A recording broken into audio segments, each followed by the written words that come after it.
Le record de retweets sera sans doute pour Valérie Trierweiler aujourd'hui. La compagne de François Hollande a posté ce matin sur son compte Twitter un message d'encouragement au dissident socialiste Olivier Falorni qui maintient sa candidature face à Ségolène Royal à La Rochelle. Un tweet inattendu alors que le chef de l'État lui-même a apporté son soutien à Ségolène Royal. Thibaut Enoch.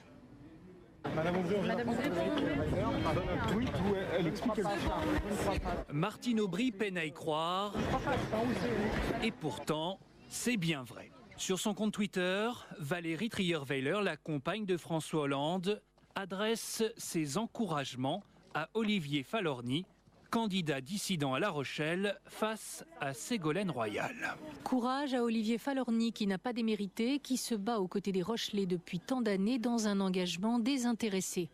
Une prise de position pour le moins étonnante, contraire à celle de François Hollande, qui a officiellement apporté son soutien à son ancienne compagne. À l'Élysée comme au PS, cela fait désordre. Valérie Trierweiler réglerait-elle ses comptes? Ségolène Royal tombe des nues. J'ai pas de commentaires. Moi, je m'occupe là des Rochelais, des électeurs de cette circonscription. Je fais mon devoir politique. Et pendant ce temps, Olivier Falorni, lui, se réjouit. C'est un beau message de soutien personnel et amical. J'y suis évidemment très sensible. Dans une interview à Femme Actuelle en avril dernier, Valérie Trierweiler confie avoir du caractère et ne pouvoir être bridée, précisant que François Hollande lui faisait totalement confiance, mais ajoutant « sauf pour les tweets ».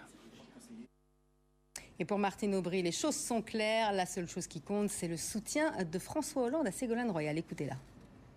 Nous sommes ici dans un combat contre la droite. Nous sommes ici pour rassembler l'ensemble des forces de gauche et tous les républicains qui veulent voir changer les choses. Moi, la seule chose qui m'importe, je suis une femme politique, Ségolène Royal aussi, Cécile Duflot aussi. La seule chose qui nous importe, c'est le soutien de François Hollande à Ségolène Royal. Il est clair, il est net, c'est la seule chose qui aujourd'hui compte. Nous sommes en politique, c'est suffisamment sérieux. La France va suffisamment mal qu'on en reste là. Voilà. C'est un affaire de la... À l'Élysée, on rejoint Esther Lefebvre. Alors Esther, c'est un tweet qui, on l'imagine, embarrasse l'Élysée. Crise difficile à gérer. Est-ce qu'il y a eu une réaction, Esther ? Eh bien, au service de presse de l'Élysée, c'est silence radio, aucune réaction officielle, aucune confirmation de ce tweet mis en off. Certains confient leur stupéfaction. Un conseiller de l'Élysée a ainsi confié qu'il s'attendait à gérer à l'Élysée des crises gouvernementales, mais pas des crises conjugales. C'est pour le moins une situation inédite. Le président de la République qui soutient son ex-compagne aux législatives, tandis que son actuelle compagne soutient son opposant. François Hollande peut-être s'exprimera-t-il cet après-midi à 14h30. Il est attendu au Conseil économique et social à Paris. Un rendez-vous maintenu. En attendant, de son côté, la droite exulte. Pour elle, c'est évidemment du pain béni, ce crépage de chignon. En tout cas, à la mi-journée, depuis la mi-journée, les ténors de l'UMP s'en donnent à cœur joie sur Twitter. Exemple, Éric Ciotti qui écrit « Le vaudeville entre à l'Élysée ». Le vaudeville qui est devenu une sorte de mot-clé, un hashtag comme on dit sur Twitter pour s'exprimer sur cette affaire. Merci Esther. Un projet de loi restaurant le délit de harcèlement sexuel sera présenté en Conseil des ministres demain. Le Conseil constitutionnel avait abrogé le 4 mai la loi qui réprimait depuis 2002 le harcèlement sexuel en France. Le délit n'était pas suffisamment défini, ce qui entraînait sa disparition provisoire et l'extinction des affaires en cours. Florence Lamy. Objectif de ce projet de loi, combler le vide juridique laissé il y a 2 mois par la décision du Conseil constitutionnel. Les sages ont abrogé une loi jugée trop floue. Le nouveau texte préparé par Christiane Taubira et Najat Vallaud-Belkacem définit précisément ce qu'est le harcèlement sexuel. Le fait d'imposer à une personne, de façon répétée, des gestes, des propos ou tous autres actes à connotation sexuelle portant atteinte à sa dignité ou créant pour elle un environnement intimidant, hostile ou offensant. Des faits punis de 2 ans de prison et 30 000 € d'amende s'ils sont commis par une personne abusant de son autorité, son patron par exemple. 5 articles jugés trop complexes par cette association. On aurait voulu un texte plus simple, plus lisible qui se rapproche au plus près de la réalité vécue par les victimes et de la situation de contrainte dans laquelle elles se trouvent quand elles sont victimes de harcèlement sexuel au travail. Un texte qui peut encore être amélioré tant par le gouvernement que par le Parlement. Une nouvelle loi qui, en tout état de cause, ne sera pas rétroactive et ne pourra donc pas s'appliquer aux femmes qui ont vu leur procédure annulée.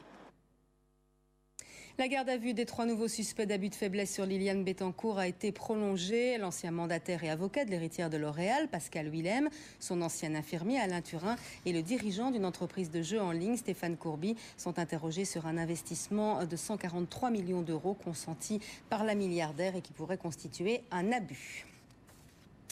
Poursuivi pour un des meurtres de l'Essonne, Michel Courtois a été remis en liberté. Il avait été incarcéré en décembre dernier pour le meurtre d'une de ses anciennes compagnes. Il avait avoué avant de se rétracter. Depuis, un autre homme a été arrêté. Hortense Villatte. Il était incarcéré depuis le 2 décembre dernier. Michel Courtois, principal suspect dans le meurtre de Nathalie Davids, tuée en novembre 2011 dans le parking de son immeuble à Juvisy-sur-Orge.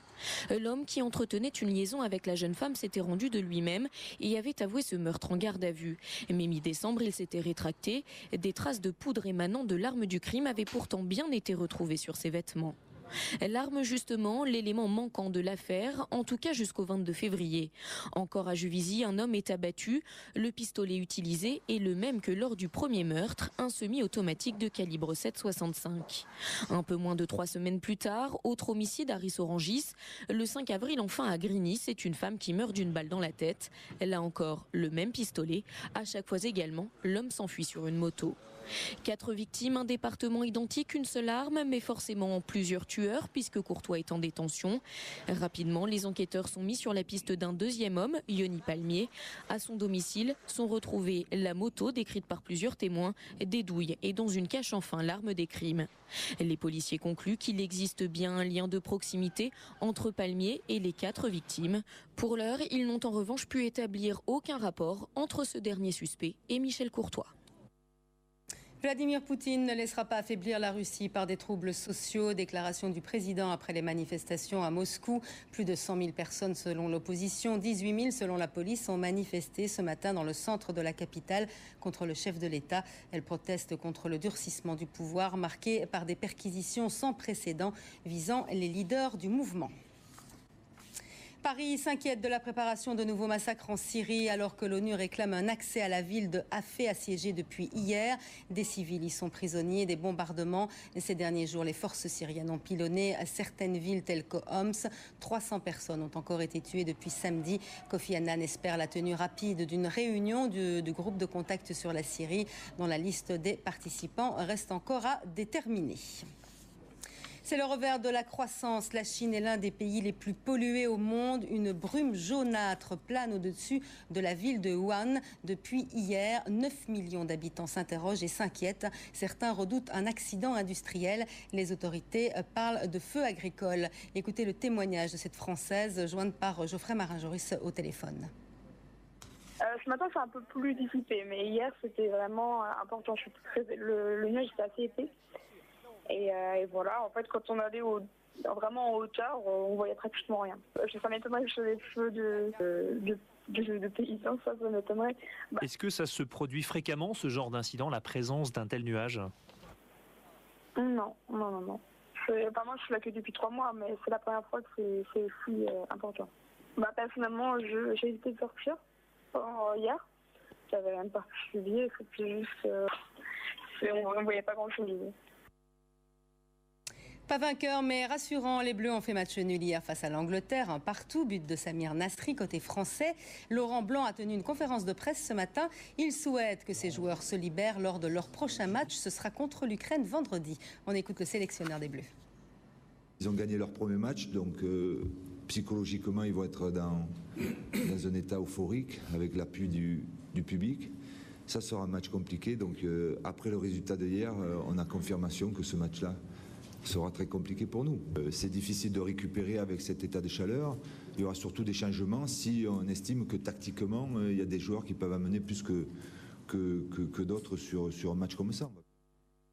Reste avec nous dans un instant. Choisissez votre camp avec Valérie Expert.